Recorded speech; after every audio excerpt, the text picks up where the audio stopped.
Days after the tragedy, locals are still at a loss as to how it could have happened. When Edgar Böhme arrived at the site on Saturday, he could already see a mass of people building up in the tunnel. He turned back, but he doesn't believe this was simply a tragic accident.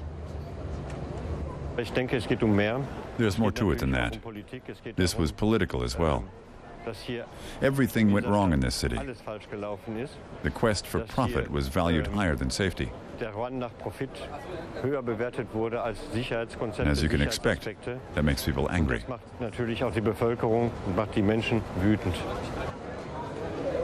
The area has now become a memorial site.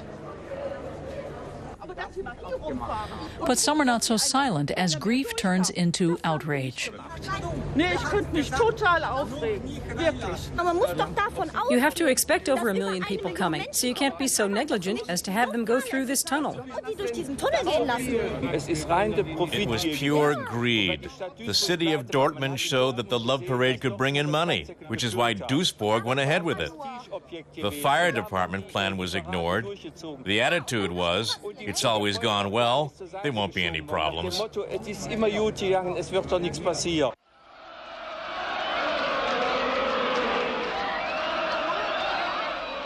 But this time, it didn't go well. And there were a lot of problems. There were far too many people trying to pass through the narrow tunnels and ramps. Security fences were literally overrun as people tried to escape the growing panic. As the pressure built up, a narrow flight of stairs leading away from the tunnel became a death trap. Several hundred people were injured. More than 20 people lost their lives.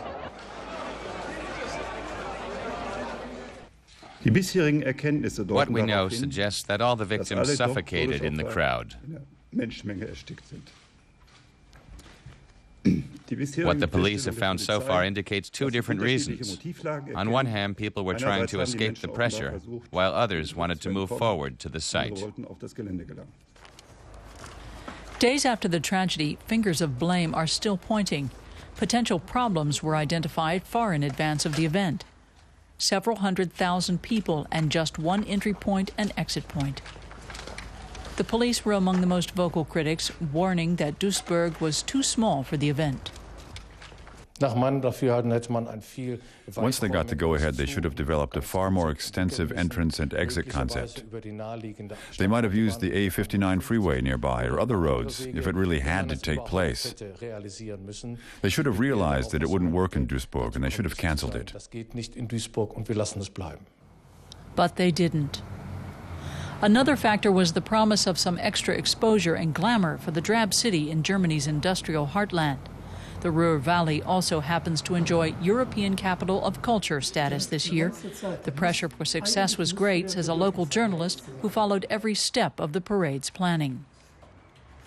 It wasn't the sole decision of the city, and it wasn't the sole decision of the organizer. The European Capital of Culture organizers must have also had a huge influence. This was the event within the context of the Capital of Culture year in Duisburg. The mayor of nearby Bochum can testify to the amount of pressure involved.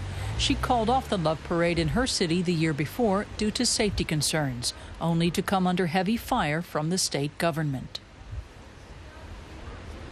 Es kommen viele Kräfte da zusammen und dass man da von allen Seiten auch unterschiedliche You had all these arguments from various sides coming together. What happens when something goes wrong is that criticism tends to be concentrated on one person. Generally speaking, when something happens in the city, then it's ultimately the mayor who has to take the flak.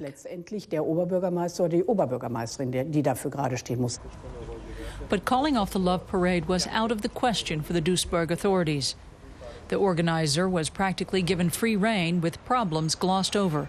Plus, potentially critical voices within the police force were excluded from safety-related decisions. We also need to clarify why the police were given the safety concept so late. They had been involved in the preliminary discussions and assumed that their concerns had been taken into account. This is not how I imagine a close working relationship between the city authorities and the police.